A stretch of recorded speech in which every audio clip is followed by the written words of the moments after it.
को खूब जोर जोर से चिल्ला चिल्ला बता देंगे, पर जो बुरा काम करेंगे उसको बताएंगे नहीं, उसको छिपा लेंगे। तो बुराई को प्रकट करना चाहिए, अच्छाई को दबाकर रखना चाहिए। आपने क्या किया है क्या नहीं किया है करने के बाद भूल जाओ। यदि तुमने उसकी गिनती शुरू कर दी तो उसका फल धीरे धीरे धीरे धीरे समाप्त हो जाएगा। यह बात समझाई। कहते हैं कि परीक्षित ध्यान रखना चाहिए, धर्म और अधर्म दोनों ब्रह्मा से ही प्रकट हुए हैं। एक कथा सुना दी ध्रुव जी की। कहते हैं कि ध्रुव के पिता का नाम था उत्तानुपात, और उत्तानुपात जी जो महाराज हैं उनकी दो धर्म पत्नियां हैं। एक का नाम सुनीति और एक का सुरुचि।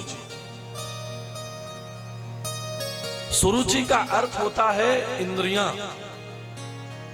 और सुनीति का अर्थ है बुद्धि।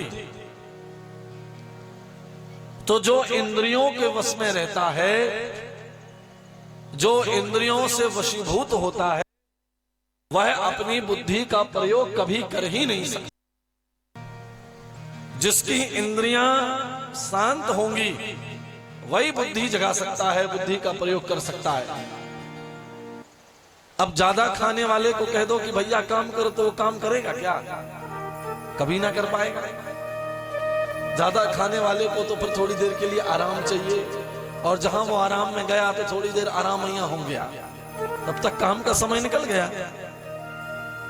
ठीक उसी प्रकार ये जो सुरुचि है, यही इस शरीर का आहार है। जो व्यय विषण है, इंद्रियां हैं, जैसे जैसे इंद्रियां बलिष्ठ होंगी वैसे वैसे इंद्रियों के आधार पर शरीर चलने लगेगा। और इंद्रियों के आधार पर यदि शरीर चला तो फिर मन की नहीं सुनेगा, बुद्धि की नहीं सुनेगा। बुद्धि का प्रयोग आप समय समय पर कर ही नहीं सकते। तो इंद्रियों को शांत करना सीखिए। देखना इंद्रियों के न घोड़े भगे, रात दिन इनको संयम के कोड़े लगे। ये इंद्रियों के जो घोड़े हैं बड़े भागते हैं। जैसे उपवास हो गया है ना, अब उपवास में बहुत कम आहार होना चाहिए। शरीर यदि ठीक ठीक रहता है तो आहार की फिर आवश्यकता नहीं है। तो उपवास का तो नियम है कि उपवास यदि हम रहे हैं तो आज का दिन पूरा, जब तक दूसरे दिन का सूर्योदय नहीं होगा, उपवास ही रहेगा। यदि आपका शरीर नहीं चलता है, कमजोरी आ रही है, तो फिर आप थोड़ा बहुत नमक गमक आहार ले सकते हो, फल फूल खा सकते हो। पर उपवास में भी आपको यदि 20 प्रकार के व्यंजन की आवश्यकता पड़े, उपवास में यदि आपके मन में क्रोध आवे, उपवास में यदि आप दूसरों का अपमान करें, उपवास में यदि आप अपनी वाणी को संयमित ना कर सकें, उपवास में यदि आप भगवान का भजन ना कर सकें, तो ऐसा उपवास किसी काम का नहीं है।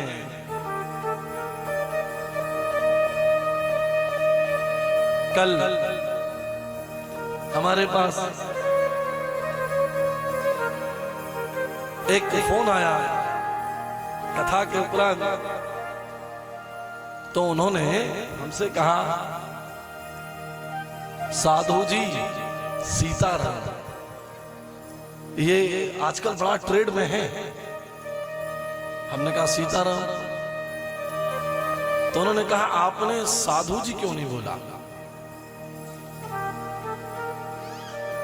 हमने कहा साधु का अर्थ समझते हो? कहते हैं महाराज जी नहीं समझते। तो हमने कहा साधु जी सीताराम कह देने से यदि धीरेन्द्र कृष्ण ने कह दिया कि साधु जी सीताराम, तो उसका अर्थ भी तो समझ लो। देखो भाई, जो भाव से कह देता है उस भाव के अर्थ को समझना पड़ेगा। उन्होंने तो कह दिया, पर उन्होंने तुम्हें देख के नहीं कहा, तुम्हारे अंदर बैठे परमेश्वर को देख के कहा है। पर उसका अर्थ क्या है? कहने लगे महाराज जी हमें तो कहने से मतलब है। अब समझना बात को, कोई संत किसी संत को कहे तो बात समझ में आती है, पर कोई गृहस्थ किसी ऊट पटांग पुरुष को कहे साधु जी सीताराम, तो बात समझ में बिल्कुल नहीं आती। साधु और असाधु जीवन में दो भाव हैं। साधु का अर्थ क्या है? जो अपनी सांस में भगवान के नाम को प्रतिक्षण साधे, वही साधु है। अब यहां पर तो आप दिन रात दूसरों को गाली बक रहे हो और फिर सीताराम करवाओगे, तो फिर कैसे काम बनेगा? कह देना बस सरल नहीं है, उसके गुण को समझना पड़ेगा। सांस सांस में राम का नाम आवे, शिव का नाम आवे। मन जिस परमेश्वर का चिंतन करे, वही वाणी मुख से निकले और वही शरीर की क्रिया होवे, तो वो साधु है। नहीं तो साधु के वेश में न जाने कितने असाधु घूम रहे हैं, जो दिखते तो साधुओं के जैसे पर साधु होते नहीं हैं। तो वस्त्रों से किसी महात्मा की कल्पना नहीं की जा सकती है। बहुत सारे संसार भर के महात्मा ऐसे सरल रूप में घूमते रहते हैं, आप पता ही नहीं कर सकते कि कितनी बड़ी ताकत उनके पास है।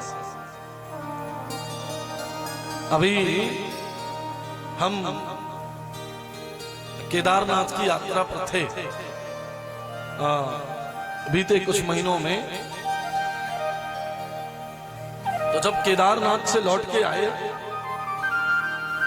तो भारत की भूमि के एक बड़े प्रसिद्ध संत, जिनका मूलतः निवास तो काशी था, पर वृंदावन वास हो गया बड़े वर्षों पूर्व। तो इस भारत की भूमि के बड़े विरले संत हैं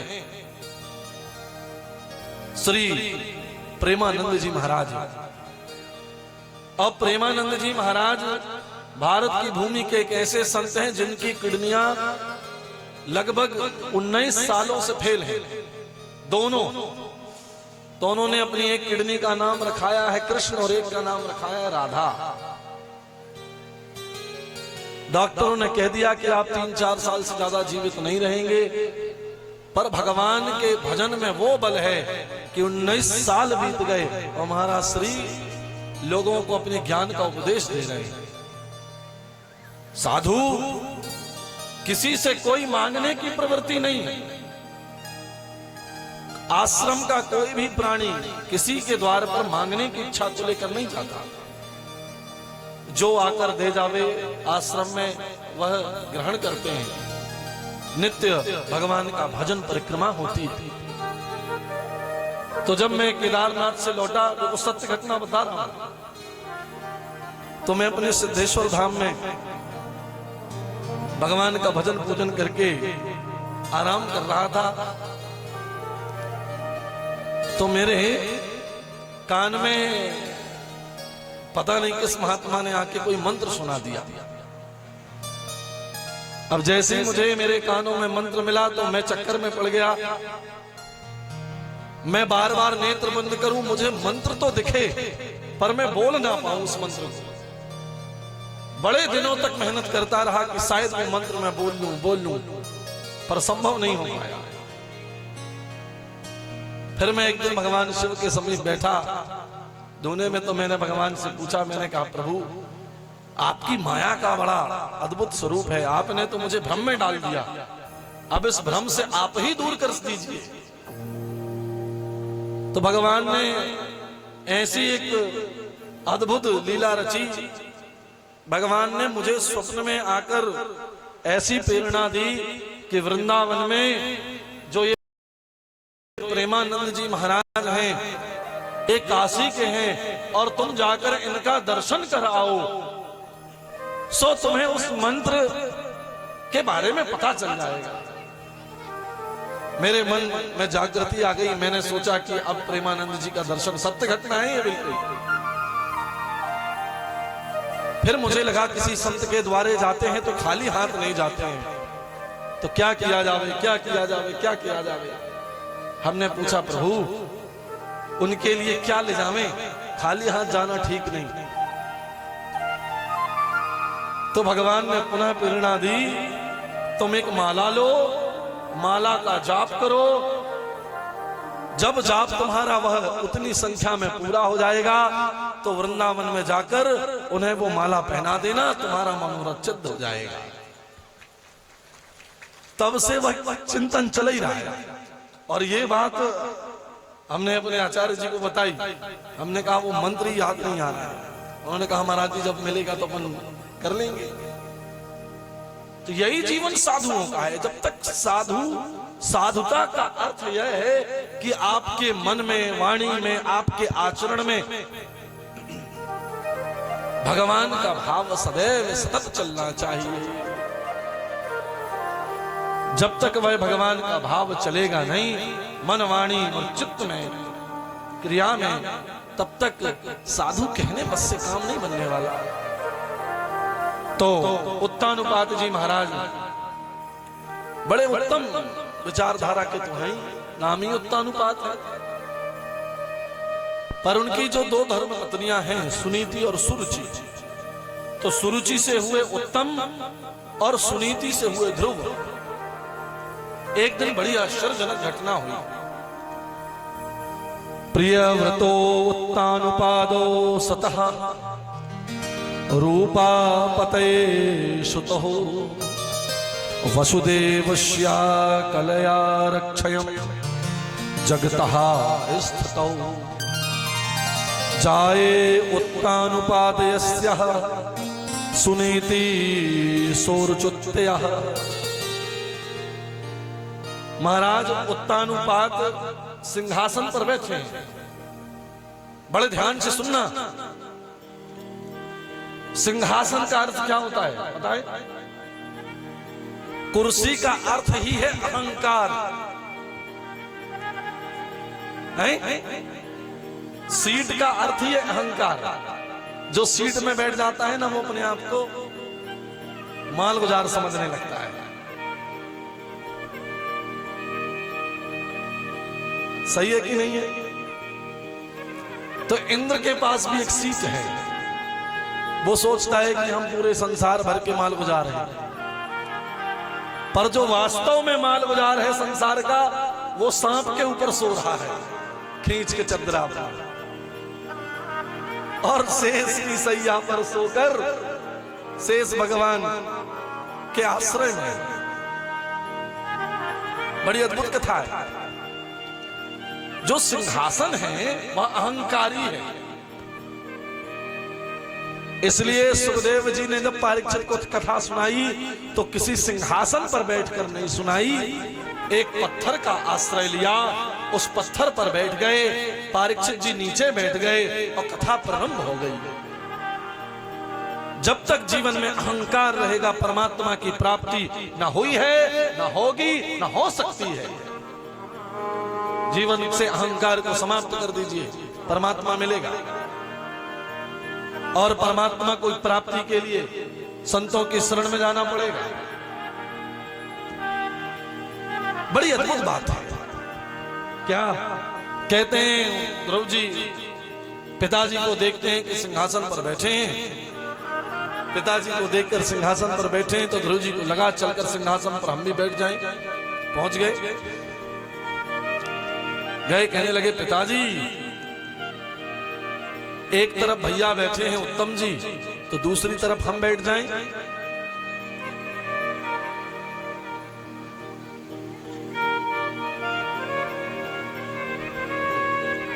जय श्री राधे। सभी माताएं बहनें हुई हैं, उन सबसे निवेदन है कि आप लोग आगे बैठकर कृपया वार्तालाप न करें, शांतिपूर्वक कथा का श्रवण करें। अगर यहाँ आकर ही वार्तालाप करनी है तो फिर यहाँ आने का अर्थ क्या हुआ? तो सभी शांतिपूर्वक महाराज जी की वाणी को सुनिए। सुनो, ये जो बलाय है ना, बलाय का मतलब समझते हो? अब यजमान बस बैठे रहे तो बिल्कुल हल्ला गुल्ला ना हो, पर ये जो यजमान के पीछे से जो उनके रिश्तेदार हैं जो घुस रहे हैं बीच में, वो हल्ला कर रहे हैं। यही बलाय है, इस बलाय को बाहर फेंक दो। यही मोह है तुम्हारा, ये मोह तुम त्याग दोगे, वही कथा का आनंद बढ़ जाएगा। और जहां तुम अपने पाते हैं हाँ इधर ही बैठ, बस 2 मिनट लगेगा। हाँ, जिसके गले में नरियल है वही बस बैठेगा, बाकी सब पीछे जाओ फटाफट। बिल्कुल हो गई सब मामला आसान। पुष्पराज जी जो सामने खड़े हैं वो भी शांति से बैठ जाएं या खड़े रहें, है ना। अब ये जो आवागमन है वो बंद कर दीजिए। विनय जी, बहुत देर हो गई आप लोगों की, 4 दिन निकल गए, अब हमारी बारी है। ये जो सामने चल रहे हैं सबको रोक दीजिए वहीं, कोई अब रस्सी से इधर नहीं आएगा। जिसको बैठना है वो पीछे बैठे।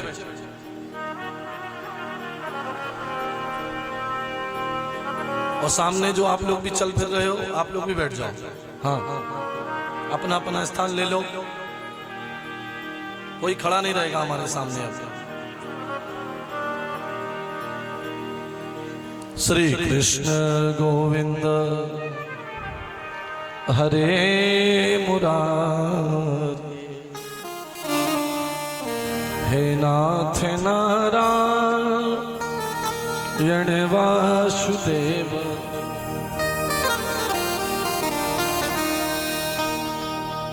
हे नाथ नारायण वासुदेवा, हे नाथ नारायण वासुदेव। तो बड़े सुंदर भाव में कहा क्या कि आप हमें सिंहासन पर बैठा लीजिए। मना कर दिया। क्यों मना कर दिया? क्योंकि अपनी दूसरी धर्म पत्नी के अधीनस्थ हैं।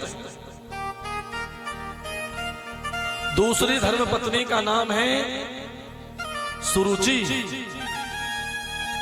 जिसके मन में अनेक प्रकार की वासना के भाव उत्पन्न होते हैं। वह कभी परमार्थ, भगवान का चिंतन, भगवान की भक्ति के विषय में सोच ही नहीं सकता। और वही प्राणी सबको अपने पास बांध के रखना चाहता है। तो धर्मपत्नी को लगा कि मेरे पति तो मेरी बात स्वीकार कर रहे हैं, मुझसे डरते हैं। क्योंकि पत्नी समय समय पर क्रोध कर देती है, पति डर जाता है कहीं गुस्सा ना हो जाए। तो पत्नी के गुस्सा होने में जो पति डर जाए वो पति कोनो काम का नहीं। समझ गए? और गुस्सा हो भी गई तो जाएगी कहां? पर तुम बार बार मनाओगे तो फिर तो हो गया तुम्हारा जय राम जय जय राम। उत्तानुपाद जी ने देखा कि मेरी धर्मपत्नी तो गुस्सा हो गई, बार बार मनाना पड़ेगा, इसलिए ध्रुव को ना बिठा लो। तो ध्रुव को मना कर दिया। ध्रुव को मना किया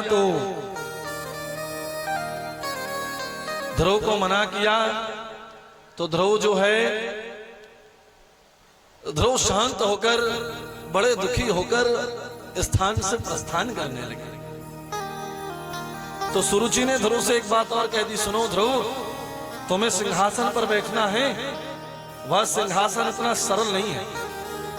अरे तुम्हारी मां तो दासी है, और दासी के पुत्र को सिंहासन पर बैठने का कोई अधिकार नहीं है। यदि तुम्हें वह सिंहासन चाहिए तो मेरे गर्भ में आओ, मेरे गर्भ से जन्म लो, तब तुम उस सिंहासन के अधिकारी बनोगे।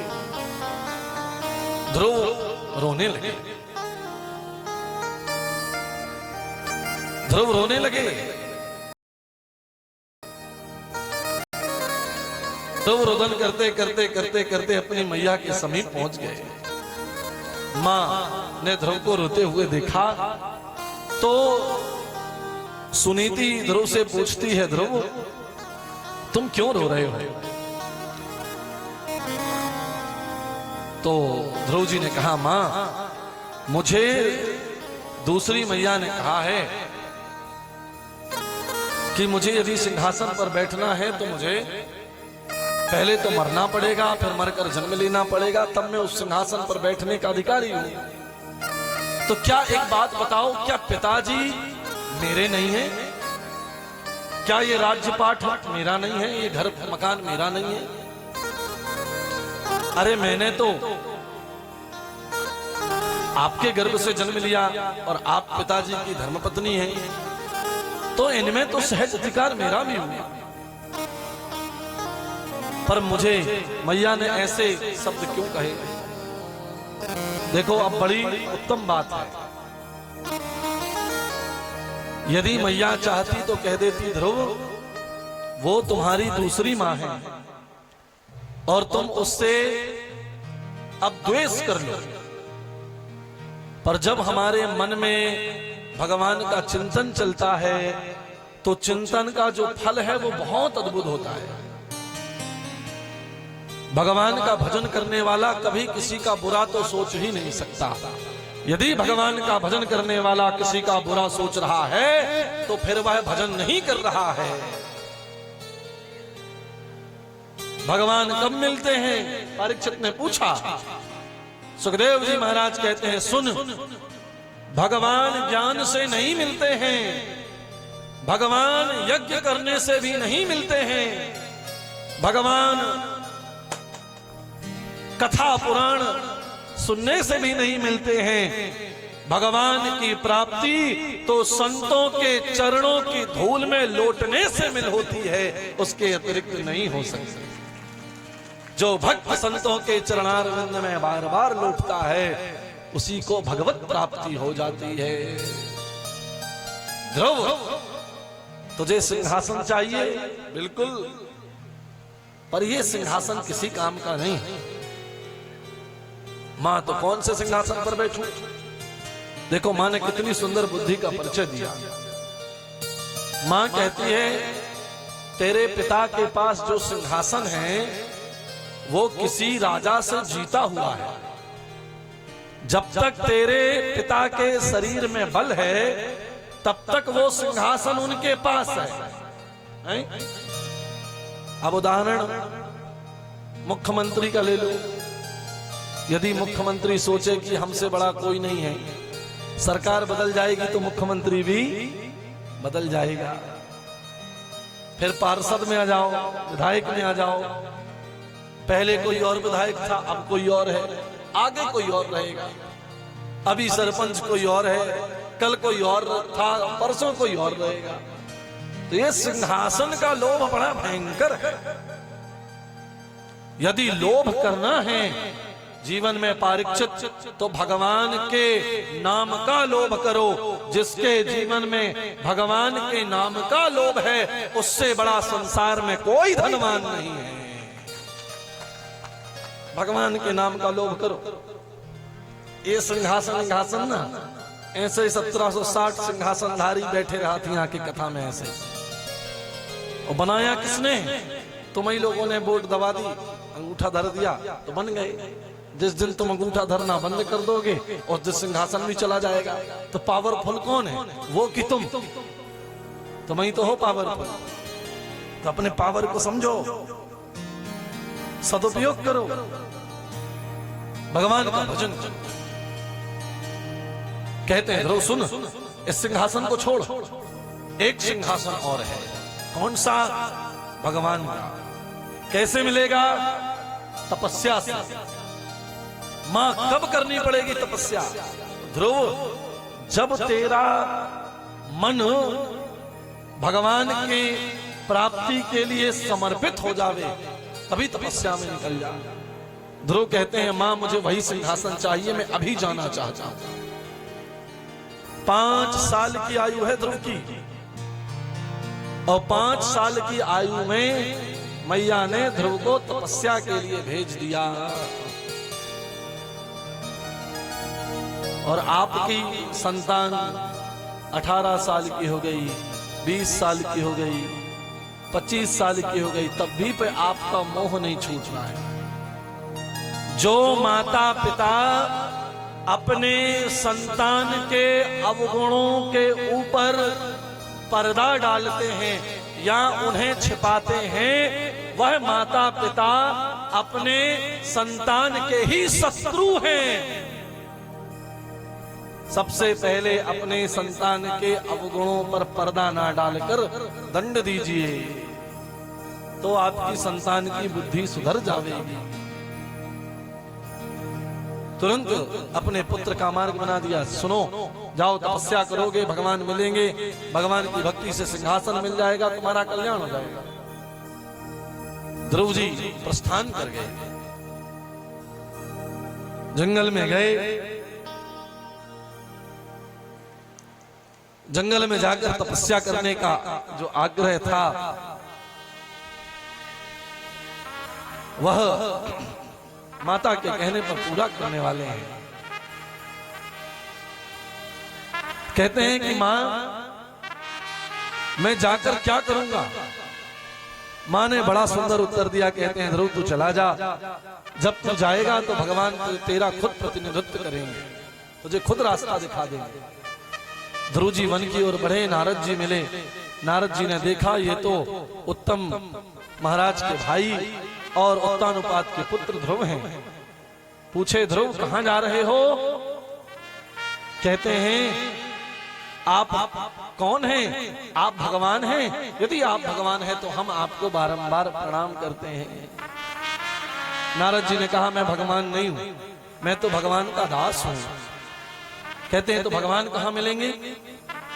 तुम भगवान को प्राप्त करने के लिए जा रहे हो? बोले बिल्कुल। किसने कहा? बोले मेरी मां ने कहा है कि भगवान के पास जो सिंहासन है उसे कोई दूसरा छीन नहीं सकता, इसलिए मैं भगवान की प्राप्ति के लिए निकल पड़ा हूं। आप मुझे भगवान का रास्ता दिखा दीजिए। कहते हैं ध्रुव भगवान को प्राप्त करने के लिए मंत्र का जाप करना पड़ता है। बगैर मंत्र की साधना के भगवान नहीं मिलेंगे। कौन सा मंत्र जपूं? तो गुरु बनकर नारद जी ने ध्रुव को गुरु मंत्र दे दिया। ओम नमो भगवते वासुदेवाय। ओम नमो भगवते वासुदेवाय। ओम नमो भगवते वासुदेवाय। चल पड़े। यही 2 मंत्र है ध्रुव जिससे भगवान की प्राप्ति होगी। निकले, सुंदर कंदराओं के समीप स्थान ग्रहण किया और भगवान के भजन में लग गए। ध्रुव जी ने बड़े सुंदर भाव में एकांत पर बैठकर भगवान का स्मरण किया। मैंने सारे सहारे छोड़ दिए, अब तेरा सहारा काफी है। मैंने सारे सहारे छोड़ दिए, अब तेरा सहारा काफी है। मैंने सारे सहारे छोड़ दिए, अब तेरा सहारा काफी है। मैंने सारे सहारे छोड़ दिए, अब तेरा सहारा काफी है। मैंने सारे सहारे छोड़ दिए, अब तेरा सहारा काफी है। एक तेरा सहारा काफी है, एक तेरा सहारा काफी है। एक तेरा सहारा काफी है, एक तेरा सहारा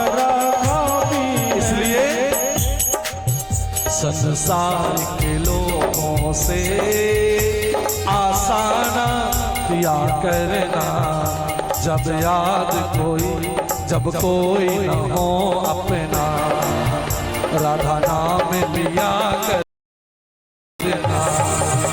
संसार के लोगों से आसाना किया करना, जब कोई न हो अपना, राधा नाम लिया करना। संसार के लोगों से आसान किया करना, जब कोई न हो अपना, राधा नाम लिया करना। संसार के लोगों से आसान किया करना, जब कोई न हो अपना, राधा नाम लिया करना। संसार के लोगों से आसान किया करना, जब कोई न हो अपना, राधा नाम लिया। दोनों हाथ उठा करके बोलो मानते हैं कि हरि लाल की जय हो।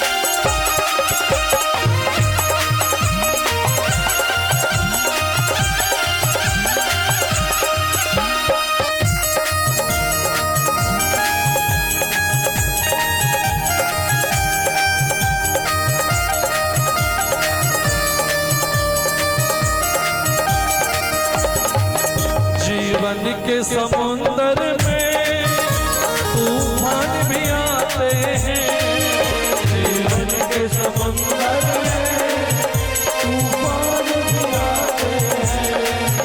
जीवन के समुंदर में तूफान भी आते हैं, जीवन के समुंदर में तूफान भी आते हैं।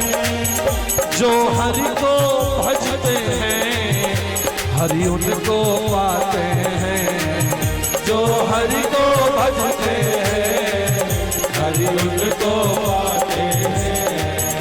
वो आप ही आएंगे, वो आप ही आएंगे, तुम याद किया करना, जब कोई न हो अपना, राधा नाम लिया करना। संसार के लोगों से आसान किया करना, जब कोई न हो अपना, राधा नाम लिया करना। संसार के लोगों से आसान किया करना, जब कोई न हो अपना, राधा नाम लिया करना।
श्री कृष्ण गोविंद हरे मुरारे, हे नाथ नारायण वासुदेव। श्री कृष्ण गोविंद हरे मुरारे, हे नाथ नारायण वासुदेव। हे नाथ नारायण वासुदेव, हे नाथ नारायण वासुदेव। हे नाथ नारायण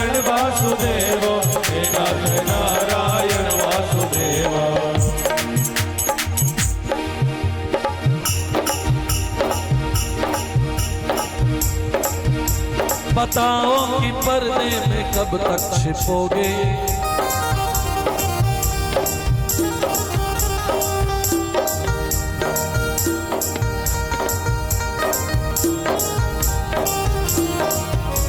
बताओ कि पर्दे में कब तक छिपोगे। तुम्हें रुख से पर्दा हटाना पड़ेगा, तुम्हें रुख से पर्दा हटाना पड़ेगा। मुबारक हो तुमको ये मेरी मोहब्बत, मुबारक हो तुमको ये मेरी मोहब्बत।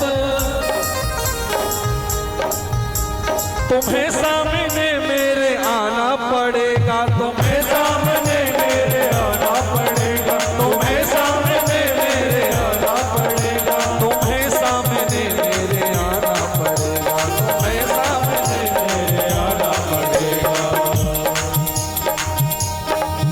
गोपाल सवरिया मेरे, नंदलाल सवरिया मेरे, गोपाल सवरिया मेरे, नंदलाल सवरिया मेरे, मेरा गोपाल सवरिया मेरे, नंदलाल सवरिया मेरे, गोपाल सवरिया मेरे, नंदलाल सवरिया मेरे। श्री राधा जीवन नीलमणि गोपाल सवरिया मेरे, श्री राधा जीवन नीलमणि गोपाल सवरिया मेरे, श्री राधा जीवन नीलमणि गोपाल सवरिया। जय जय। प्रेम से बोलिए द्वारिकाधीश भगवान जय हो। भगवान के समीप बैठकर भगवान की प्राप्ति के लिए उस पर्वत कंदराओं जो भगवान का ही स्वरूप है, ध्रुव जी बैठ गए।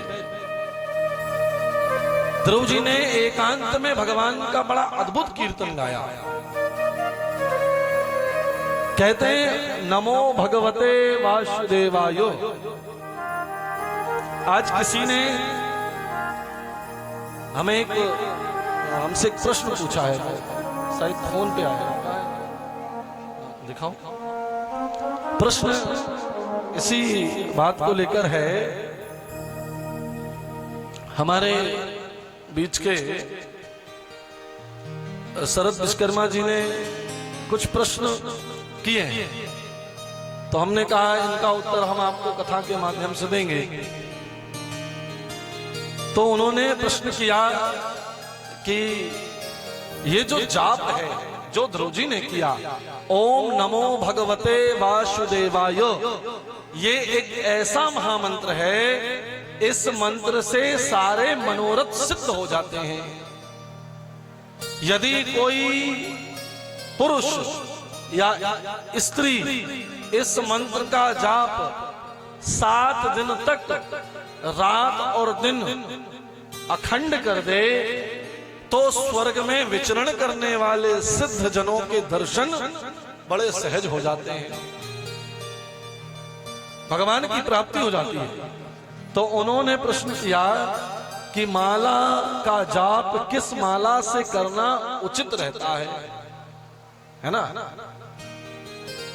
देखो, माला का जो जाप है किस माला से करना उचित है, तो सबसे पहले तो रुद्राक्ष की माला, और उसके अलावा तुलसी की माला हो तो भी चलेगा। यदि आपने स्फटिक या मूंगे की माला धारण की हुई है, तो मूंगा और स्फटिक जो है वह किसी विशेष इष्ट के मंत्र के लिए कार्य करता है, पर जो सारे मंत्रों के लिए माला का विधान है वह आप रुद्राक्ष की माला से जाप कर सकते हैं और तुलसी की माला से भी जाप कर सकते हैं। पर एक बात बतावें, जब माला आप धारण करते हैं या जाप करते हैं, तो माला के प्रत्येक दाने के बाद जिस धागे से माला गुहा है, पिरोया गया है, प्रत्येक दाने के बाद में एक गठान लगनी बहुत जरूरी है, नहीं तो माले के जाप का फल प्राप्त नहीं होता है। पहला। फिर उन्होंने प्रश्न किया, माला हाथ में किस उंगली से करना चाहिए?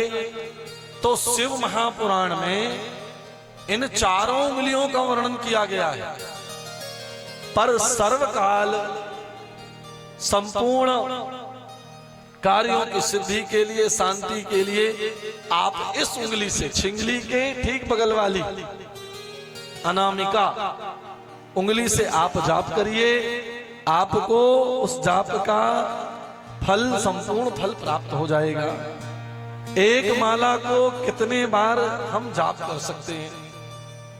देखो, एक माला को कितने बार जाप किया जा सकता है? तो एक माला का जाप जो है वो अनगिनत बार किया जा सकता है। अब इसमें अगर शास्त्रों की बात की जावे तो श्रीमद् भागवत में वर्णन है, जिसे भगवान के दर्शनों की इच्छा है वह 9 करोड़ बार जाप करे। काहे का? प्रणव का। कितने बार? 9 करोड़ बार प्रणव का जाप होगा तो भगवान का प्रत्यक्ष दर्शन हो जाएगा। जब तक आप 9 करोड़ बार जाप नहीं करेंगे, ये शास्त्र सम्मत बात चल रही है, क्योंकि वेदों ने भी यही प्रमाण दिया है और पुराणों में भी यही प्रमाण मिलता है। शिव महापुराण में भी, ब्रह्म वैवर्त में भी और श्रीमद् भागवत में भी कि 9 करोड़ बार जाप किया जाए प्रणव का, तो प्रणव के जाप से भगवान प्राप्त हो जाते हैं। इसलिए आप एक माला से अनगिनत जितना जाप कर सकते हैं कर लिया जाए। क्या एक माला से 2 प्रकार के जाप किए जा सकते हैं? ओम नमः शिवाय का जाप किया जाए या उसके बाद सीताराम का जाप करना उचित होगा कि नहीं होगा? अब देखो, यदि माला एक है तो एक माला से ओम नमः शिवाय का जाप यदि आप करते हैं तो कर लीजिए। ओम नमः शिवाय मंत्र पूरा हो जाए तो आचमनी रखिए, जो उसका सुमेरु होता है उसमें एक आचमन जल डालिए गौमुखी से निकालकर, और पुनः दूसरा मंत्र का जाप करिए। यदि आप एक ही मंत्र का जाप करते हैं तो आपको जल डालने की आवश्यकता नहीं है, आप अखंड करते रहिए। फिर उन्होंने पूछा कि प्रश्न किया, एक जाप को एक से अधिक बार कर सकते हैं, 2 या 3 या अनेक बार? क्या ओम नमः शिवाय का जाप किया जाए या नमः शिवाय का जाप किया जाए? सो एक बात ध्यान से सुन लो, ओम नमः शिवाय, चाहे ओम नमो भगवते वासुदेवाय, ओम रम रामाय नमः, ओम हनुमतय नमः, ये जो ओम है यह मंत्र का प्राण होता है। क्या होता है? प्राण। जैसे आप चाय पीते हो तो चाय में शक्कर रहती है, पत्ती भी रहती है, तो क्या आपको शक्कर और पत्ती दिखती है? नहीं दिखती ना। ठीक उसी प्रकार जो ओम है वह मंत्र का प्राण है। जब तक किसी भी मंत्र में ओम नहीं लगेगा, मंत्र किसी काम का नहीं है। चाहे वो स्त्री हो और चाहे पुरुष हो, दोनों ओम लगाकर ही जाप कर सकते हैं। इस बात का भागवत में प्रमाण मिलता है। इसीलिए बगैर ओम के मंत्र जो है किसी काम का नहीं है। तो ये प्रश्न हुआ, इसलिए ध्रुव जी ने भी एकांत पर बैठकर बड़ा शुभ चिंतन किया। कहते हैं ध्रुव जी ने पहले तो उपवास रहा, 1 दिन भोजन किया, 3 दिन तक भोजन नहीं किया, 3 दिन में भोजन किया, फिर 6 दिन तक भोजन नहीं किया, 6 दिनों के बाद भोजन किया, फिर 12 दिनों तक भोजन नहीं किया, बाद में भोजन का त्याग कर दिया। भोजन का त्याग करने के बाद फलाहार पर आ गए। महीने में 1 बार फलाहार करें, 3-3 महीने तक बिगर फलाहार के रहे आए। फिर वनों की पत्तियां खाकर रहने लगे। उसके पश्चात पत्तियां भी छोड़ दी, अपनी प्राण वायु को अपने शरीर पर केंद्रित की, भगवान दोनों अपने नेत्रों के मध्य भगवान का स्मरण किया। देखो मंत्र जाप का विधान है, मंत्र जाप जो होता है उसमें भक्त का चित्त विक्षिप्त नहीं होना चाहिए। हम यदि भगवान नारायण का जाप कर रहे हैं तो हमारे मन मस्तिष्क में नारायण का ही स्वरूप हो। अब ऐसा नहीं कि आप मंत्र का जाप चल रहा है और स्वरूप जमाने भर की चिंतन भी चल रहा है, ऐसा नहीं होता। वो कोरा मंत्र का जाप है। चाहे आप एक माला ही करिए पर उसमें आपका चित्त स्थिर होना चाहिए। बगैर चित्त स्थिर किए मंत्र का कोई फल नहीं है। चित्त स्थिर किया ध्रुव जी ने, और ज्यों चित्त स्थिर हुआ फिर लग गए भगवान के नाम के जाप में। ओम नमो भगवते वासुदेवाय, ओम नमो भगवते वासुदेवाय, ओम नमो भगवते वासुदेवाय, ओम नमो भगवते वासुदेवाय, ओम नमो भगवते वासुदेवाय, ओम नमो भगवते वासुदेवाय, ओम नमो भगवते वासुदेवाय।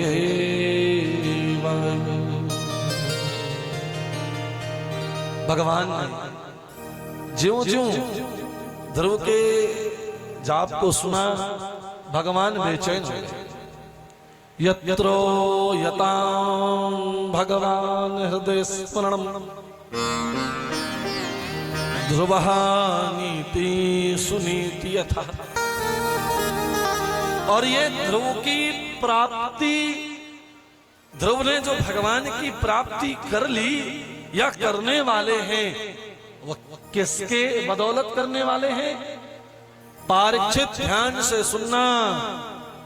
जब तक जीवन में किसी भी संतान के ऊपर माता पिता का आशीर्वाद नहीं होता तब तक उसका जीवन भी सफल नहीं होता। माता पिता के आशीर्वाद से ही जीवन को सफल बनाया जा सकता है। माँ ने कहा था भगवान मिलेंगे, तो भगवान ने माँ के मनोरथ को सिद्ध करने के लिए आए हैं। ये जो विश्वास है ना, माता पिता ही प्रदान करते हैं। आपके जीवन में विश्वास होना चाहिए परमेश्वर के प्रति। यदि आपने परमेश्वर के प्रति विश्वास नहीं किया है तो आपकी भक्ति किसी काम की नहीं है। बार बार मैं यही बात कहूंगा 7 दिन तक, क्योंकि जहां तक मैंने जाना है अनेक संतों के पास जा जाकर पूछा, अनेक संतों की शरणागति लेकर पूछा, अनेक बार शास्त्रों के पन्ने पलटाकर यही बात की कामना की कि भगवान कैसे मिलते हैं। यदि हमारे पूर्वजों ने सफल जीवन जिया है तो कैसे जिया, उसका मार्ग क्या था। तो आखिरी में रिजल्ट यही निकलता है, जब तक तुम्हारा चित्त भगवान में समर्पित नहीं होगा, तुम्हारा मन भगवान में स्थिर नहीं होगा, तुम्हारा मन भगवान में शरणागति नहीं लेगा, तब तक तुम्हें जीवन में सफलता नहीं मिलेगी। तो फिर संसार भर की पंचायत को छोड़कर भगवान के चरणों में लग जाओ। मेरे दिल को छू गई है मुस्कान तेरी प्यारी। एक बार यदि उसकी छवि देख ली ना किसी मंदिर में, तो जब जब नेत्र बंद होवे तब तब हमें उसी का दर्शन होना चाहिए। ध्रुव जी ने यही बात केवल की, बस। नारद जी ने कहा सुन, ओम नमो भगवते वासुदेवायो। ओम ब्रह्म है, नमो भगवते। भगवत स्वरूप क्या है? जिसके जीवन में सरलता है वही भगवान है। वासुदेव, वसुदेव के पुत्र हैं, जो ग्वाल वालों के साथ उनके आनंद के लिए ठिठोलियां कर रहे हैं। वासुदेवाय, ओम नमो भगवते वासुदेवाय। और ऐसे माधव जब ग्वाल वालों के साथ आनंद की कामना को लेकर विचरण कर रहे हैं, वही वासुदेव यदि तुम्हारे हृदय में आ जावे तो तुम्हारे हृदय का भी परमानंद हो जाएगा। इसीलिए उस वासुदेव को हृदय में विराजमान कर लो। तो उसकी वो मुस्कान धारण कर ली, सरल मुस्कान है भगवान, तो बड़ी सरलता से ध्रुव ने उसे एक्सेप्ट कर लिया। मेरे दिल को छू गई है मुस्कान तेरी प्यारी, मेरे दिल को छू गई है मुस्कान तेरी प्यारी, मेरे दिल को छू गई है मुस्कान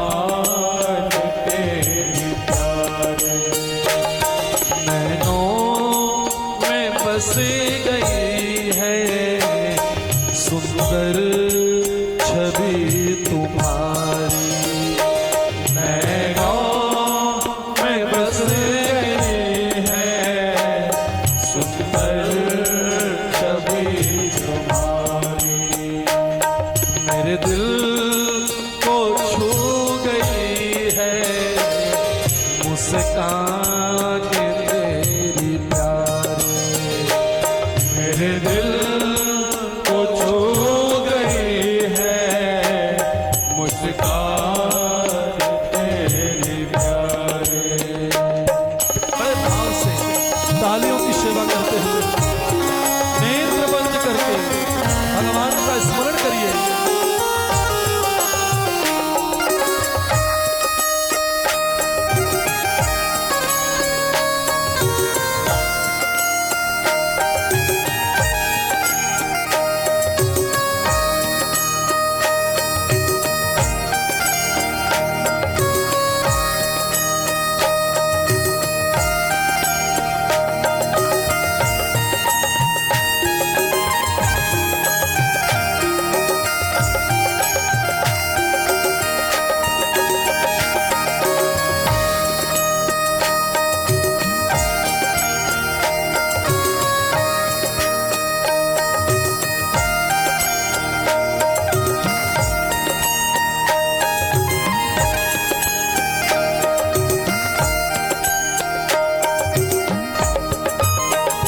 सावर सलोन मुखड़ा घुंघराल केश कारे, सावर सलोन मुखड़ा घुंघराल केश कारे, उस पर गजब की शोखी ये गीत शुद्ध शाली, मेरे दिल को छू गई है मुस्कान तेरी प्यारी, मेरे दिल को छू गई है मुस्कान तेरी प्यारी।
मुरली धरे अधर पे उपवो तेरे इशारे सो जाऊं इन पे वारी मेरे दिल को छू गई है मुस्कान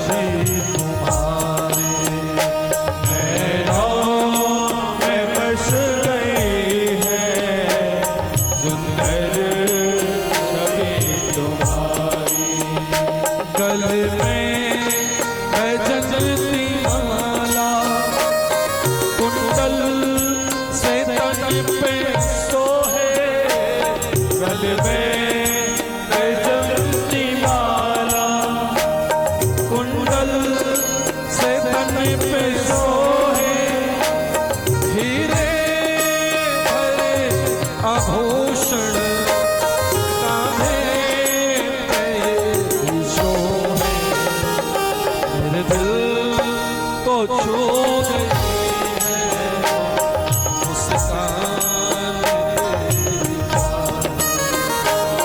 मेरे दिल को छू गई है मुस्कान तेरी प्यारे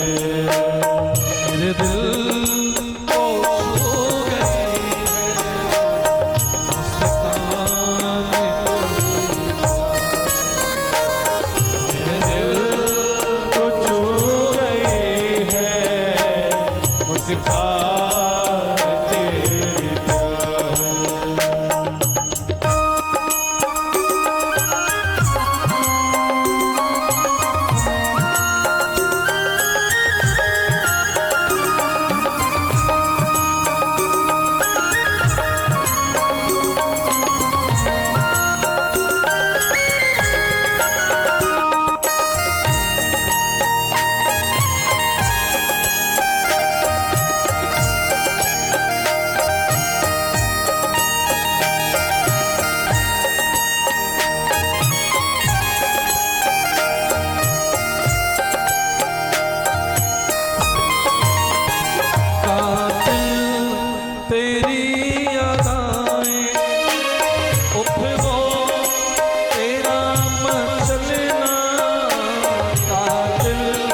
दिल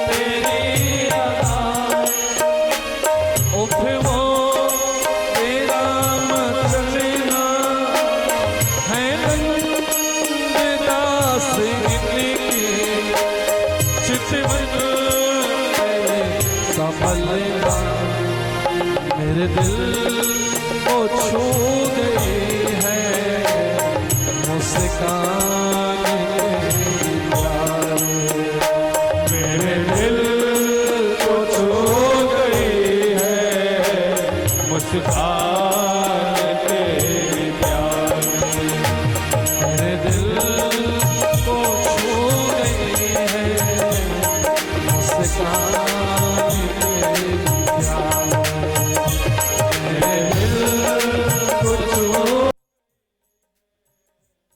मुस्कान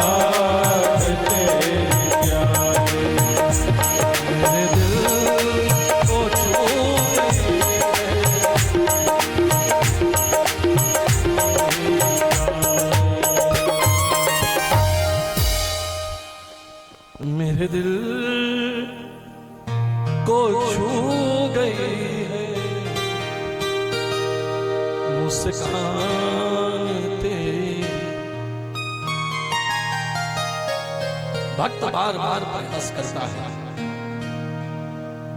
पर भगवान एक बार भी नेत्रों में आते नहीं। जब भक्त की पीड़ा बढ़ती है तो भगवान के सन्मुख रोकर प्रयास करता है, कभी तो सुनो, तुम्हारी छवि को बार बार देखता हूं पर तुम आते ही नहीं। कभी भजन गाता है, कभी तपस्या करता है, कभी तीर्थों में जाता है, हर प्रकार से भगवान को मनाता है, पर भगवान आते ही नहीं। ध्रुव के सामने भगवान आए हैं, ध्रुव समाधिष्ट हैं। भगवान ने आकर ध्रुव से कहा, ध्रुव नेत्र खोलो। ध्रुव तो ऐसे मग्न है भगवान की छवि को देखने में, जैसे अब उसी छवि में ही लीन हो जाएंगे। पारीक्षित, यही भक्त का भाव है। समाधि, जब भक्त की समाधि लगती है तो कोई उस समाधि को खोल नहीं सकता, वो अपनी धुन में मस्त रहता है। आज ध्रुव जी भगवान को देखकर अपने नेत्रों में गदगद हैं। इतना सुंदर सावला सलोना मुखड़ा वास्तव में आ जाएंगे, मेरे सामने प्रकट होंगे तो मैं इनसे क्या कहूंगा। भगवान सामने आए, ध्रुव के नेत्र खुले। भगवान ने कहा, ध्रुव तुमने इतना कठिन तप किया है किस लिए? कहते हैं, आप वही नारायण है जिसका मैंने चिंतन किया। हाँ ध्रुव, मैं वही हूं। अच्छा, यदि आप वही परमेश्वर हैं तो हम आपको बार बार प्रणाम करते हैं। हमारे जन्म जन्मांतर के जितने कलुषित पाप हैं वो तो आपके दर्शन से ही नष्ट हो जाते हैं। हम अब आपसे क्या मांगे? कुछ मांगने की इच्छा को लेकर मैंने तपस्या नहीं की। मेरी माँ ने मुझसे कहा था कि तपस्या में भगवान मिलते हैं, तो मुझे लगा माँ का वचन सिद्ध हो जाए, बस माता की आज्ञा का पालन कर कर पुत्र निकल पड़ा। भगवान को सुनकर प्रसन्न हो गए।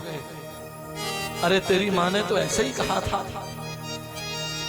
कहते हैं माँ है, माँ तो झूठ भी अगर पुत्र के सामने कहे तो पुत्र को सत्य ही मान लेना चाहिए, तभी वह पुत्र का धर्म है। प्रभु आप आए हैं, हम आपको पुनः बार बार प्रणाम करते हैं। भगवान कहते हैं, तेरे भाव को सुनकर तुम्हें प्रसन्न हूं, मांग, मुझसे क्या चाहता है? ध्रुव जी कहते हैं, मुझे कुछ नहीं चाहिए। अरे ध्रुव, कुछ तो ले जा। जब जब भगवान प्रकट होते हैं भक्त को कुछ ना कुछ देकर ही जाते हैं, खाली हाथ भगवान नहीं जाते। कुछ ना कुछ चाहिए तो ले ले। ध्रुव कहता है, जिसका मैंने चिंतन किया है, जिसकी मैंने अवराधना की है, यदि आप वही परमेश्वर हैं तो मेरे माता पिता के द्वारा किए गए पापों से उन्हें मुक्त कर दीजिए, मेरी सब तपस्या सफल हो जाएगी। यही मेरा भाव है। भगवान कहते हैं, इतना कठिन तप और माता पिता के दोषों से मुक्ति के लिए तुमने वर मांगा, जाओ ऐसा ही हो, माता पिता तुम्हारे दोष से मुक्त हो जाने। ध्रुव जाओ, इस भूलोक पर तुम्हारा अखंड राज्य होवे। जब तुम मेरा चिंतन करोगे मैं स्वयं तुम्हें लेने के लिए आऊंगा और तुम्हारा कल्याण करूंगा। भगवान के वचन अनुसार गुरु जी वापस आए, बड़ा स्वागत हुआ। कहते हैं भगवान ने दक्षिण में तो अपना शिवलोक बनाया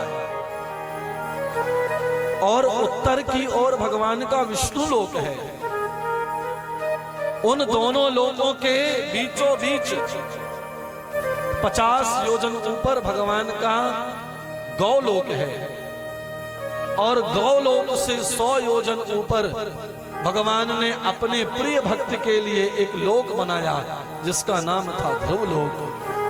पारीक्षित, संसार में भगवान से बढ़कर भी यदि कोई है तो वो भगवान का भक्त है, उसके अतिरिक्त कुछ भी नहीं है। भक्त को तो भगवान की भक्ति का भाव उस ध्रुव लोक तक ले जाता है। भगवान ने ध्रुव का कल्याण किया, माता पिता का मार्ग बनाया, और ध्रुव जी आनंद से अपने राज्य में विचरण करने लगे। बाद में शिशुमार प्रजापति की पुत्री से उनका विवाह हुआ। उनके ही वंश में अनेक राजा हुए। पृथुस्रवा नाम के राजा हुए। पृथु का चरित्र बड़ा भागवत में अद्भुत चरित्र है। पृथु जब राजा हुए तो पृथ्वी को उन्होंने 7 दिन और 7 रात दौड़ाया। तो जहां जहां पृथु का रथ रुका, वहीं वहीं जो पृथ्वी में गड्ढे हुए गए, समुद्र बन गए। क्यों दौड़ाया? क्योंकि पृथु ने जब राज्य आधिपत्य लिया तो पृथ्वी ने अनाज उगाना बंद कर दिया। तो पृथ्वी ने अनाज उगाना बंद किया तो पृथु को क्रोध आ गया। तो पृथु महाराज पृथ्वी के पास पहुंच गए, उनसे वार्तालाप की। जब हम इतना यज्ञ कर रहे हैं, इतना धर्म कर्म इत्यादि कर रहे हैं, तो आप जो हमारे राज्य में पैदावार अधिक क्यों नहीं हो रही है? तो पृथ्वी ने कहा, तुम्हारे राज्य के लोग पापी हो चुके हैं। ध्यान से सुनना आप बहुत। क्यों? ये मेरे द्वारा उगाई गई औषधियां, मेरे द्वारा उगाई गई औषधियों का अवशोषण तो कर लेते हैं, ग्रहण तो कर लेते हैं, पर मुझे प्रदान कुछ नहीं। अब तो आप देख लीजिए, जितने भी जल के स्रोत थे, कुएं, तालाब, नदियां, सब सूखते जा रहे हैं। जिसके पास थोड़ी सी जमीन है, उसने भी अपने खेतों में गड्ढा करा लिया, बोर करा लिया, जल निकाल रहा है, पर जल दे नहीं रहा है।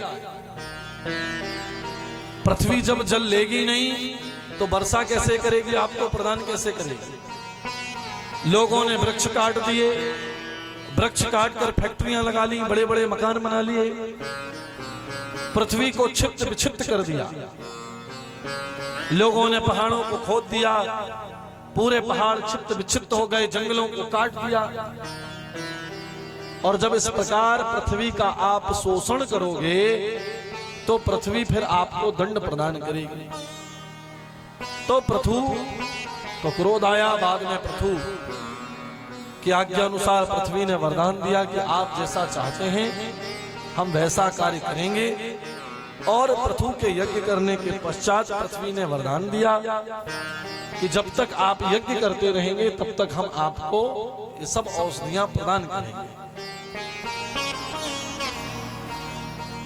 तो आज हमारे सिद्धेश्वर धाम से भी हमारे बड़े प्रिय प्रहलाद भैया पंकज आए हैं, और साथ में और भी लोग हैं। तो शुगर की दवाई इन्होंने बनाई है, बड़े सालों से लगे रहे, और शुगर किसी को हो जाए तो इनके पास ऐसी विद्या है, लेते कुछ नहीं है, पर ऐसी विद्या है कि कुछ औषधियों से शुगर ठीक कर देते हैं। अब उनके पास भीड़ न लगा लेना, नहीं तो उनको पकड़ के खींच दो, चौंध दो।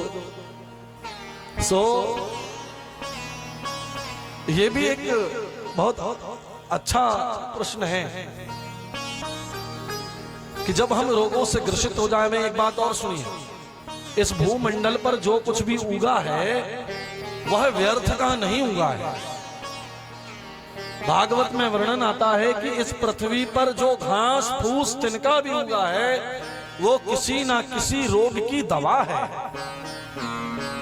हमारे सिद्धेश्वर धाम में ऐसी औषधि है जो शुगर तो ठीक करती ही है। किसी के दांत में दर्द हो जाए, यदि वो जड़ी बांध दी जाए तो आधे घंटे के अंदर दांत का दर्द गायब हो जाएगा, फिर दोबारा नहीं होगा। ऐसी औषधि, और उसको भी भैया लोग देते रहते हैं समय समय पर जिसको आवश्यकता होती है। ये इन्हीं लोगों के जिम्मे में, हमारे जिम्मे कुछ नहीं है। हमारे जिम्मे में केवल माला सरकाना है बस, उसके अलावा कुछ नहीं है। हम माला सरकाते हैं इनके नाम का, और कहते हैं तुम दो दवाई जितनी देना है। तो तुम्हारे बदला हम कर रहे हैं, तुम जपो। तो इसके बाद कथा प्रारंभ हुई। कहते हैं जड़ भरत जी के ज्ञान। अब ये जड़ भरत कौन? प्रियव्रत के वंश में महाराज ऋषभदेव जी का प्रादुर्भाव हुआ। प्रियव्रत जी उत्तानुपात के भाई हैं और ऋषभदेव जी से ही जैन धर्म की स्थापना हुई। ऋषभदेव जी के सन्मुख 8 सिद्धियां और 9 निधियां आकर प्रकट हो गई। कहने लगी महाराज आप बड़े सिद्ध पुरुष हैं, आप हमें अपने चरणों की धूली दे दीजिए। तो ऋषभदेव जी ने कहा संत को सिद्धियों के चक्कर में नहीं पड़ना चाहिए, क्योंकि जहां सिद्धियां होती हैं वहां भीड़ लग जाती है, और जहां भीड़ लगी वहां मामला बिगड़ जाता है, गड़बड़ हो जाता है, फिर आदमी के प्राण ले लेता है। तो खुद की चिंता छोड़कर, भगवान की चिंता छोड़कर आदमी दूसरों की चिंता करने में लग जाता है। इसलिए अच्छे प्राणी को सिद्धियों के चक्कर में नहीं पड़ना चाहिए। तो उन्होंने सिद्धियों को भगा दिया। तो ऋषभदेव जी के 100 पुत्र हुए और उन 100 पुत्रों में सबसे बड़े पुत्र का नाम था महाराज भरत, जिनके नाम के ऊपर भारतवर्ष का नामकरण किया गया। 7 खंड किए गए। सबसे बड़ा खंड बनाया अजनाब खंड, उसका सबसे बड़ा द्वीप बनाया जम्मू द्वीप, और उस जम्मू द्वीप का प्रतिनिधित्व भरत जी ने किया। इसलिए तो जब संकल्प होता है तो कहते हैं ना आर्यावर्ते भरत खंडे भारतवर्षे जम्मू द्वीपे, तो वो जम्मू द्वीप यही है। तो ऋषभदेव जी जो हैं उनके सामने 8 सिद्धियां प्रकट हो गई, 9 निधियां प्रकट हो गई। सो उन्होंने कहा मुझे सिद्धियों के चक्कर में नहीं पड़ना है, आप चले जाइए। ऐसी दिव्यता शरीर से सुगंध निकले, जहां से निकल जाएं 40 कोस का दूर का वातावरण सुगंधित हो जाए। बाद में ऋषभदेव जी ने ज्ञान दिया, पुत्रों को संसार में भक्ति के मार्ग पर भेज दिया। भक्ति के मार्ग पर चले गए। जब शरीर छोड़ने की बारी आई तो नंग धड़ंग अवस्था में घूमने लगे, वस्तुओं का त्याग कर दिया। वही मलमूत्र करें और उसी मलमूत्र में लौट जाएं, शरीर में मलमूत्र छपाए घूमें। लोग कहें ये तो बड़ा अद्भुत बाबा है, मलमूत्र लपेटे घूम रहा है। ऋषभदेव जी कहें इस मृत्यु लोक में जो प्राणी जन्म लिया है उसके मन मस्तिष्क में जितनी गंदगी है उतनी गंदगी तो संसार में भी नहीं है। तुम्हारे मन मस्तिष्क में जितनी गंदगी भरी पड़ी है उतनी गंदगी तो संसार में भी नहीं है। तो संसार की गंदगी मन मस्तिष्क की गंदगी से बहुत छोटी है। मन मस्तिष्क की गंदगी निकल जावे तो संसार की गंदगी का अपने आप कल्याण हो जाएगा। पहले मन को सुधार लो। तो उन्होंने धारण किया। कहते हैं उन्हीं का एक शिष्य था हरिहरन। जब उन्होंने प्राण त्यागे, प्राण छोड़े, अपने कल्याण के मार्ग पर बढ़ चले, तो हरिहरन नाम के राजा ने जैन धर्म की स्थापना कर दी। इसलिए जैन लोग कहते हैं ओम नमो अरिहंतानम। जैन धर्म का प्रादुर्भाव यहीं से हुआ है, सनातनी परंपरा का ही अंग है वो। और उनके जो सबसे ज्येष्ठ पुत्र थे भरत जी, वो कहां चले गए? नेपाल। गंडकी नदी के तट पर कुटिया बनाकर निवास करने लगे और गंडकी नदी के ही समीप भगवान की आराधना करने में लग गए। आराधना। गंडकी नदी में क्या पाए जाते हैं? शालिग्राम, है ना। किसी ने हमसे पूछा कि हमारे घर में वास्तु दोष है, किसी ने प्रश्न किया था। तो एक बात और सुनो, जिसके घर में सालिग्राम जी की बटैया होए, 1 2 3 5 7 11 21 51 108 132 प्रकार के सालिग्राम हैं। और अभी बहुत जल्द सालिग्राम पुराण की तैयारी भी चल रही है, तो सालिग्राम पुराण भी 3 दिन का हम करने वाले हैं।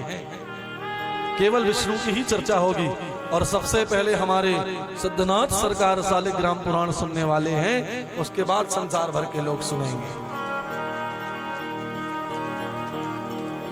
तो सालिग्राम पुराण निकाला गया है, उसी में ये जो सत्यनारायण भगवान की व्रत कथा है, तो ये 7 अध्यायों की कथा वर्णित है। वैसे तो आप लोग 5 जानते हो, पर स्कंद पुराण में वर्णन आया कि सालिग्राम सत्यनारायण भगवान की व्रत कथा 7 अध्यायों की है। वो सालिग्राम पुराण में वो भी कथा आती है।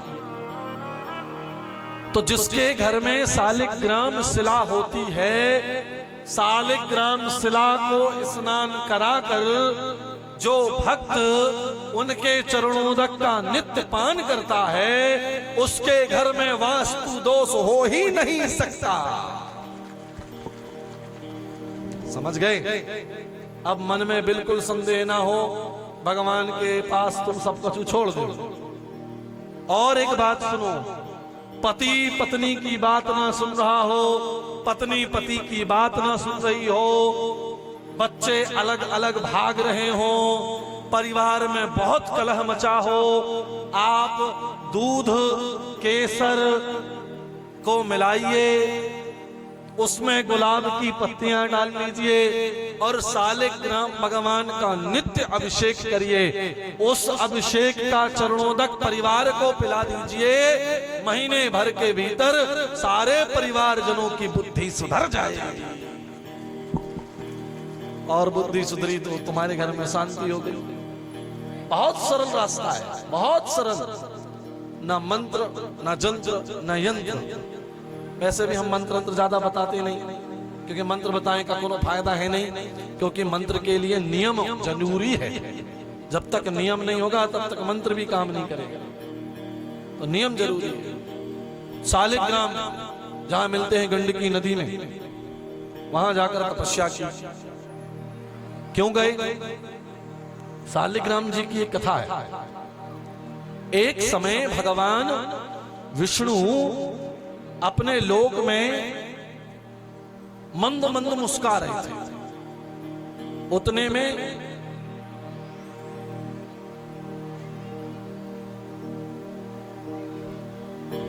प्रेम झोले सालिग्राम भगवान की जय हो। हाँ, कथा कहती है कि शंखचूर्ण को जानते हो ना? शंखचूर्ण के पिता का नाम था दंभ, और दंभ के पुत्र थे शंखचूर्ण। तो भगवान ब्रह्मा ने शंखचूर्ण को आदेश दे दिया कि तुम्हारी तपस्या से हम प्रसन्न हो गए। तुम्हारे बाप ने भी जो तपस्या की, उस तपस्या पुष्कर में, वही तपस्या तुमने भी पुष्कर में आकर कर ली। तो पुष्कर में जो तपस्या हुई, उस तपस्या के प्रभाव से हम तुम पर प्रसन्न हैं। तुम जाओ और जाकर बद्री विशाल वन में धर्मध्वज की पुत्री तुलसा तपस्या कर रही है, जाकर उससे विवाह कराओ। तुलसा मैया के पिताजी का नाम क्या है? धर्मध्वज। जाकर धर्मध्वज की पुत्री से विवाह करो। तो तुलसा मैया के समीप शंखचूर्ण पहुंच गया। उसने तुलसा मैया के सामने जाकर प्रणाम किया। तुलसा मैया ने कहा, हे पुरुष, तुम्हारे ललाट को देखकर मालूम पड़ता है कि तुम बड़े तेजस्वी हो। शास्त्रों का ज्ञान तुम्हें बहुत अच्छे से आता है, पर तुम क्या एक बात भूल गए? किसी योग्य पुरुष को स्त्री के साथ ज्यादा देर नहीं बैठना चाहिए, क्योंकि स्त्री के अंदर प्रेम भी होता है, वासना भी होती है। यदि तुम्हारी वासना जागृत हो गई तो तुम्हारी तपस्या नष्ट हो जाएगी, इसलिए तुम चले जाओ। तो शंखचूर्ण ने कहा देवी मैं ब्रह्मा के प्रभाव से यहां आया हूं, तुमसे विवाह करना चाहता हूं। तो मां तुलसा ने कहा मेरे से विवाह करने की यदि इच्छा है तो मुझे धर्म में परास्त कर दो। तो 7 प्रश्न हुए धर्म के, 7 प्रश्न, एक एक करके शंखचूड़ ने उत्तर दिए और तुलसा मैया परास्त हो गई। जो पुरुष पत्नी से धर्म कर्म करने में हार जाता है 7 जन्मों तक पितृगण उस पुरुष की निंदा करते हैं। इसलिए पत्नियों से ज्यादा धर्म करना चाहिए पुरुष को, समझ गए? इसलिए बार बार कहता हूं मैं कि पत्नी भक्ति करे ना करे पर पतियों को भक्ति कराओ। इन्हीं की भक्ति में सार है। तुम्हारी भक्ति तो राम भरोसे चल रही है। इसलिए पुरुष को जप करना चाहिए, पुरुष को तप करना चाहिए, पुरुष को दान करना चाहिए, पुरुष को यज्ञ करना चाहिए। और उस यज्ञ में पत्नी हो या ना हो कोई फर्क नहीं पड़ता। जैसे कि माता जी कह रही थी कि हमारे पति तो भागवत में नहीं बैठे हो, तो अब हम अकेले बैठ के कथा सुन सकते हैं कि नहीं? सुनो, जब संकल्प लिया जाता है तो संकल्प में हम जिस जिसका नाम लेते हैं, कुसा रखकर, जल रखकर, सुपारी रखकर, अक्षत रखकर, पुष्प रखकर, तो जो सार हम ग्रहण करते हैं उस सार का थोड़ा सा अंश हमारे संकल्प लेते ही उस व्यक्ति के जीवन में भी चला जाता है, प्रवेश कर जाता है। इसलिए संदेह नहीं करना चाहिए कि उनको फल मिलेगा कि नहीं मिलेगा। हम तो अकेले ही घूम घाम के सबके बदला जाप कर देते हैं। पूछ लो, वो बैठे हैं हमारे प्रहलाद भैया, हमारे आश्रम में तो कोनो काम करे हम कहते तुम रुक जाओ, हम करे दे रहे हैं। हमारी तो लिस्ट जारी होती है 25-50 लोगों की। 4 पंडित बैठ गए, हमने कहा इन 50 लोगों का जाप कर दो। अब उन 50 को तो पता ही नहीं है कि गुरु जी का करवा रहे हैं। आखिरी में गुरु जी अपनी कुटिया उटिया जरवा के बैठ गए। अभी आश्रम में आग लग गई ना, तो हमारी रहने की जो कुटियां बनी थी घास वास की सब जर गई। तो बचे खुचे जो गद्दा रहे तो हमने प्रहलाद भैया से कहा ये कहे बच गए, इन्हों में आगी लगाओ सब चला जाए। और एक बात बतावें, जब कुटिया में आगी लगी बड़ा तेज क्रोध आया। अरे बड़ी मेहनत से जोड़ के रखा, बड़ा क्रोध आया, बहुत दूर था, मैं भागा भागा जल्दी चला आया आश्रम। नवरात्र की बात थी। पर जैसे ही पहाड़ी पर मैंने चढ़ाई शुरू की, गाड़ी मेरी मुड़ी और गाड़ी मुड़ते ही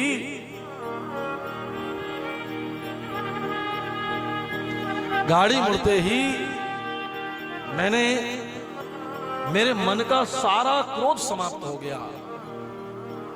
मेरे मन में परमात्मा ने ऐसी प्रेरणा जगा दी, जो कुछ तूने इकट्ठा किया था सब जलकर राख हो गया।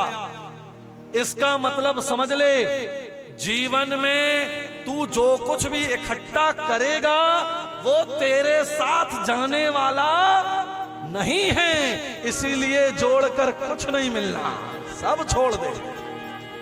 मन का क्रोध समाप्त हो गया एक झटके में। हमने कहा जो हो गया सो हो गया, फिर से मना लेंगे, चिंता करने की बात नहीं। सत्य है। पहुंच गए, परास्त किया, विवाह किया। विवाह के फल स्वरूप तुलसा मैया से जब विवाह हुआ तो विवाह के फल स्वरूप क्या हुआ? ये हुआ कि शंखचूड़ ने देवताओं को परास्त कर दिया। देवताओं को परास्त किया, इंद्र आदि का सिंहासन ग्रहण कर लिया। गुरुजनम यस्या वार कहो इंद्रजीतम मितार्था। इंद्र को जीत लिया और इंद्र को जीतकर साधुनाम जपम मालाम ते ब्रह्मायस्य जनार्दना। जो साधुओं को माला जाप करनी चाहिए वह माला की साधना में शंखचूड़ दैत्य होकर लग गया। तो भगवान शिव ने प्रार्थना की कि जाओ कहो शंखचूड़ से कि इंद्र को उसका अधिकार वापस करें। शंखचूड़ ने कहा हम युद्ध करेंगे, युद्ध से अगर आप हमें परास्त कर देंगे तो ले जाइए। ठीक है, युद्ध हुआ, बड़ा भयंकर युद्ध हुआ। और युद्ध में जब शंखचूड़ मारा ना जावे तो भगवान का बड़ा भयंकर युद्ध के समय ब्रह्मा जी प्रकट हुए ब्रह्मा जी ने शिव जी से कहा, बाबा आप इसे मार नहीं सकते हो। बाबा ने कहा, क्यों? क्योंकि इसकी पत्नी जो है वह पतिव्रत धर्म का पालन कर रही है और इसके पास ब्रह्मा का दिया हुआ नारायण कवच है। वो नारायण कवच यदि आपको मिल जाए तो ये मारा जाएगा। भगवान ने कहा, कौन लाएगा? बोले, विष्णु लाएंगे। भगवान विष्णु को भेजा गया, नारायण कवच लेकर आए। ब्राह्मण का रूप धारण करके भगवान विष्णु गए थे, नारायण कवच लाए। भगवान ने त्रिशूल उठाया और शंख चूर्ण के ऊपर फेंक दिया, तो त्रिशूल ऊपर ही ऊपर घूमे, शंख चूर्ण को ताप रूपी त्रास से भस्म न कर सका। तो ब्रह्मा पुनः आए, बोले इसकी पत्नी का पतिव्रत धर्म नष्ट करना पड़ेगा। कौन करेगा? बोले विष्णु ही करेंगे। तो भगवान हरि ने शंख चूर्ण का रूप बनाकर अपनी योग माया के बल से दिन को रात्रि में बदल दिया और तुलसा के समीप चले गए। तुलसा का आलिंगन कर लिया, स्पर्श कर लिया। पर पुरुष के स्पर्श करते ही तुलसा का पतिव्रत धर्म नष्ट हो गया और जो अखंड ज्योत जल रही थी वो अखंड ज्योत पति की रक्षा वाली बुझ गई। जैसे ही ज्योत बुझी तो तुलसा को पता चल गया कि मेरे पति अब मारे गए, क्योंकि ज्योत तो तभी बुझेगी जब पति मारे जाएंगे। तो तुलसा क्रोधित हो गई, हे दुष्ट पुरुष तुम कौन हो? मेरे सामने आओ। भगवान ने चतुर्भुज स्वरूप में दर्शन दिया तो तुलसा ने विष्णु को श्राप दे दिया, हे विष्णु,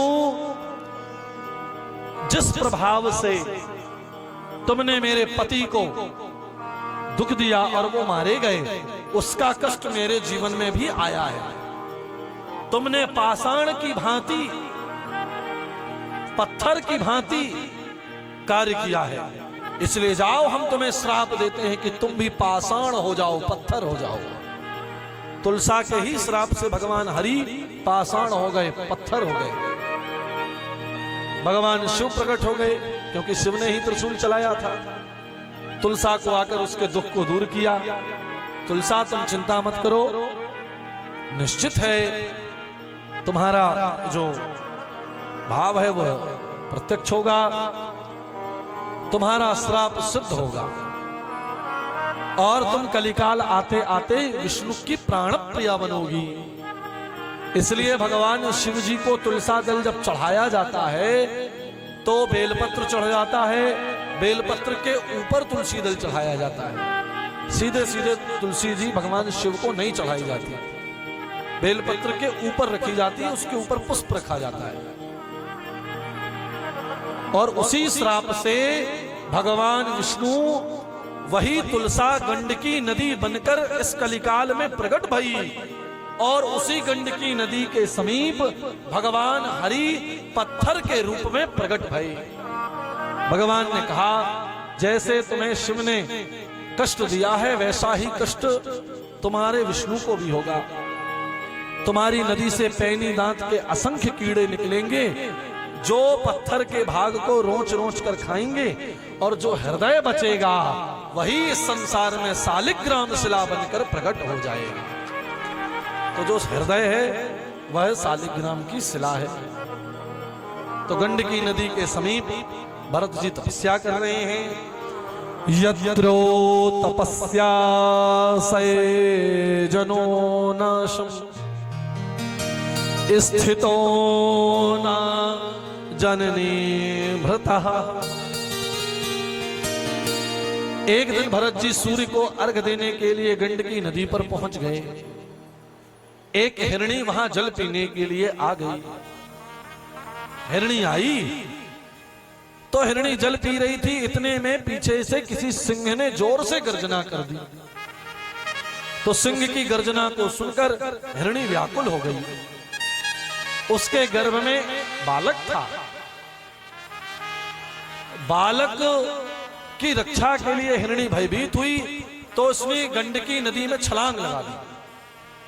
तो जैसे गंडकी नदी में छलांग लगाई तो गंडकी नदी पार करते के पहले ही वह तट पर गिर गई। वो तो मर गई और उसका गर्भ बाहर आ गया। भरत जी अर्घ दे रहे थे। भरत जी ने अर्घ देते देते बालक को देखा, कहने लगा, भरत जी के मन में आया, शास्त्र की बात की जावे तो ना तस्य तत्वा ग्रहण साक्षतम गरीय सरीय वाचम समासनः।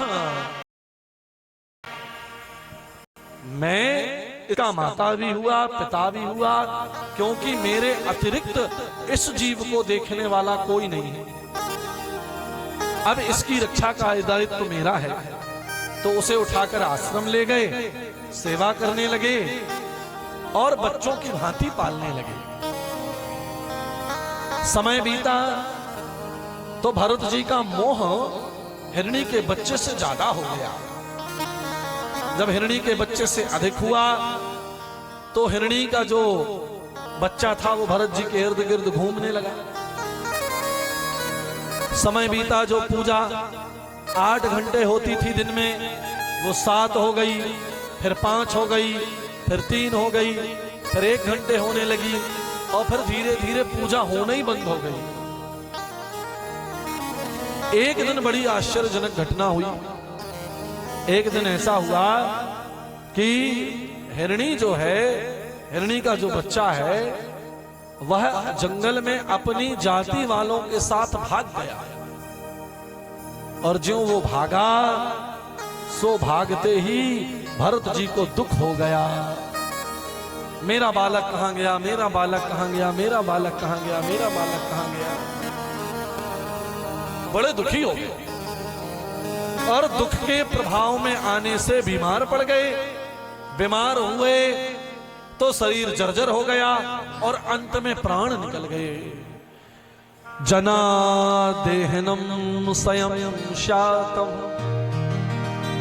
प्राण निकले तो मरते समय मन कहां लगा था, हिरणी के बच्चे में। तो दूसरा जब जन्म मिला तो हिरण का बच्चा बनकर ही पैदा हुए। आजकल आदमी कुत्ता बहुत पाल लेता है, हो उसको अपनी थाली में खवाता है, अपने साथ सुबाता है। यदि तुम्हारे मरते समय तुम्हारो भी मन यदि कुत्ता में लगो रहो ना, तो समझ जाओ आगे की कथा। तुम्हारो भी दूसरो जन्म, फिर कोनो के घर में चैन से बंधे मिलोगे हमको। इसलिए मन को साधने की आवश्यकता है। यह मन छोटी छोटी बातों में नहीं लगना चाहिए।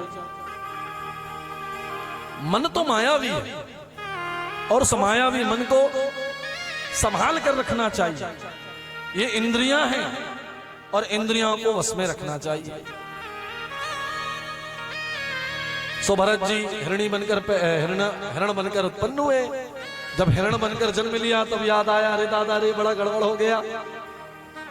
तो उस शरीर को छोड़ा, दूसरा शरीर ग्रहण किया। उस समय वो एक ब्राह्मण कुल में उत्पन्न हुए, महान तपस्वी हुए, बड़े ज्ञानी हुए, अंगिरा गोत्र में उत्पन्न हुए। अपने पिता के 7वें नंबर के बालक हुए। बाल्यकाल से ही भगवान के भक्त थे, पर अपने ज्ञान का प्रदर्शन नहीं किया। पिताजी ने कहा, जाओ खेत में, हमने अनाज बोया है, जाकर देखाओ चिड़ियां खा तो नहीं रही है। तो चिड़ियों को देखने के लिए पहुंचे तो चिड़ियों में ही भगवान का दर्शन हो गया। तो चिड़ियों को ही राम समझ बैठे, कृष्ण समझ बैठे, शिव समझ बैठे। तो चिड़ियों को देखकर कहते हैं, खाओ री चिड़िया भर भर पेट, राम जी की चिड़िया राम जी का खेत। इसमें हमारा क्या है? सब समर्पण कर दिया। पिताजी आए, बोले ये घर में रहेगा तो घर बर्बाद हो जाएगा, तो घर से भगा दिया। एक दिन सिंधी सोमीर देश के राजा रहुगण जा रहे थे, तो उनकी पालकी ढोने वाला एक कहार बीमार हो गया। तो घर से बाहर भागे। जब महाराज भरत जी, बुद्धि बिल्कुल नहीं थी, तो पिता ने नाम रख दिया जड़ भरत, नहीं तो नाम तो भरत ही था। जड़ बुद्धि है तो जड़ भरत हो गए। तो कहा कि अब क्या किया जाए। बोले जड़ भरत है ये, भगा दो इसको घर से बाहर कर दिया। तो सिंधु सौमीर देश के राजा जा रहे थे, पालकी ढोने वाला कहार बीमार हुआ तो महाराज को पकड़ कर ले गए। अब महाराज ने पालकी उठाई और ज्यों पैर रखे तो नीचे चींटी आ जावे, तो चींटी को देखकर कूद के चलने लगे। पांव नीचे नहीं रखा, चींटी मर जाएगी, तो कूद कर पैर रखा। तो पालकी में डंडा लगा रहता है एक तो राजा के सिर में लग गया। राजा को क्रोध आ गया, हे कौन दुष्ट है ये कूद कूद कर चल रहा है। तो दूतों ने कहा महाराज नहीं भरती भैया, ज्ञान नहीं है ना कैसे चलना है, समझा दो इसको, ठीक ठीक काम करे, नहीं तो इसकी तलवार से सिर को अलग कर दिया जाएगा। दूतों ने कहा हे कूद के ना चल। क्यों? राजा को क्रोध आ गया, राजा मार देंगे। तेरा राजा क्या मारेगा, तेरे जैसे 1760 राजा हमने देखे। टेंशन में आ गए दूत, ये कौन है भाई जो हमारे राजा को कुछ नहीं समझ रहा है। अयम जनो नाम चलन पृथ्व्या पार्थिकस्या हितो हितः। और जब दूसरी बार कूदे, राजा को क्रोध आया, राजा पालकी से उतरा, ज्यों तलवार निकाली और राजा रघुगण के सामने जड़ भरत जी ने मुस्कुरा दिया। राजा कहता है दुष्ट, तेरे सामने मृत्यु का भय और तू मुस्कुरा रहा है। कहते हैं तू मुझे मारेगा कि मेरी आत्मा को मारेगा। अरे राजा को तो बात समझ में नहीं आई। कहते हैं राजन तुम तो इतने से राज्य के राजा हो, मैं पूरी पृथ्वी का राजा था। तुम इतने से राज्य को पाकर अहंकारी हो गए हो हैं? और हम इतने बड़े राज्य के राजा थे, सो तुम्हारी पालकी ढो रहे हैं। बात को समझना बड़ी गहरी है। सारा विधान कर्मों का लेखा जोखा है। जो आज किसी की मजदूरी कर रहा है, शायद वो किसी जन्म में बहुत बड़ा राजा रहा हो, और जो आज राजा के पद पर बैठा है, शायद वो किसी जन्म में मजदूर रहा हो। इसलिए पद का कभी अहंकार मत करना जीवन में, धन का कभी अहंकार मत करना जीवन में। गाड़ी घोड़े बंगले स्वरूप, इसका जीवन में कभी अहंकार नहीं होना चाहिए, क्योंकि ये क्षण भंगुर है। आज है कल नहीं रहेगा, नष्ट हो जाएगा। यदि अहंकार किया तो निश्चित है नष्ट हो जाएगा। बड़े बड़े धन्ना सेठ, बड़े बड़े मालगुजार मिट्टी में मिल गए। जिनके पास 500 एकड़ जमीन, 1000 एकड़ जमीन, 200 एकड़ जमीन रही, सब थोड़े में आके सिमट गए। क्यों? अहंकार। बात को समझाया है, अहंकारी मत बनो, ज्ञान दे दिया। राजा तू परमाणु को जानता है, परमाणु क्या है? चक्कर में पड़ गए।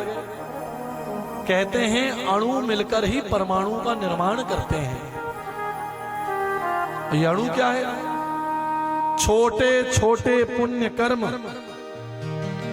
जो तू करता है, उस कर्मों को करने से जो तुझे शक्ति मिलती है, उस शक्ति के आधार पर तू भगवान के मंदिर में चला जाता है, भगवान की सेवा करता है, सत्कार करता है।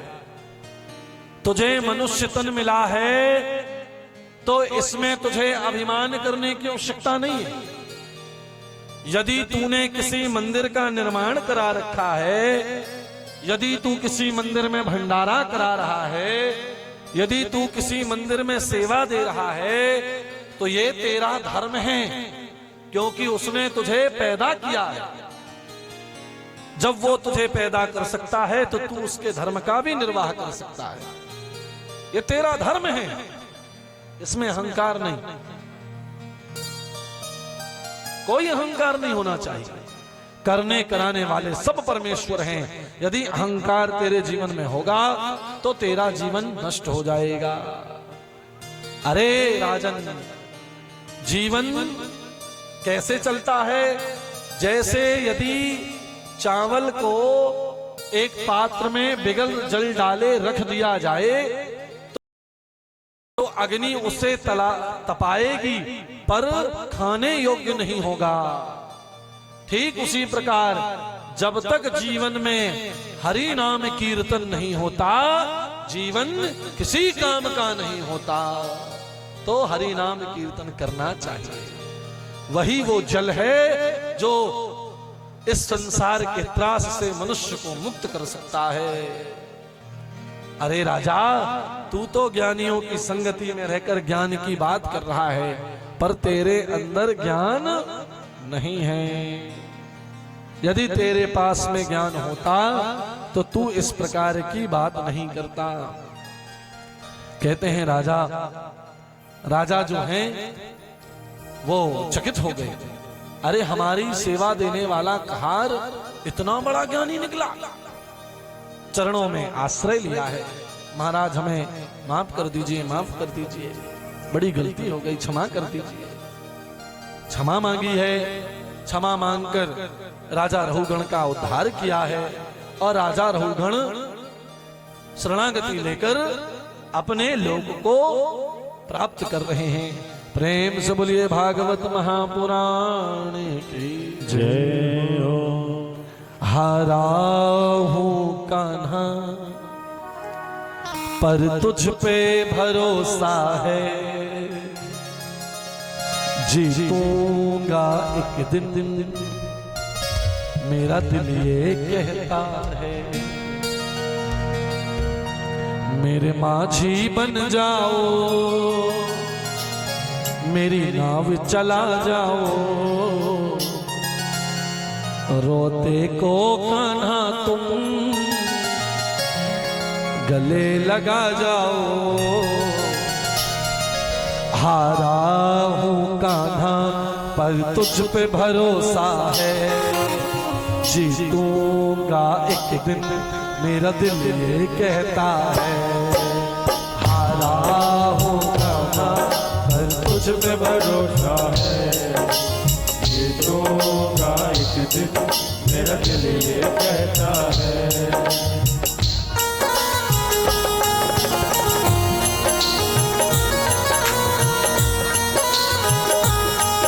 दोनों हाथ ऊपर उठा कर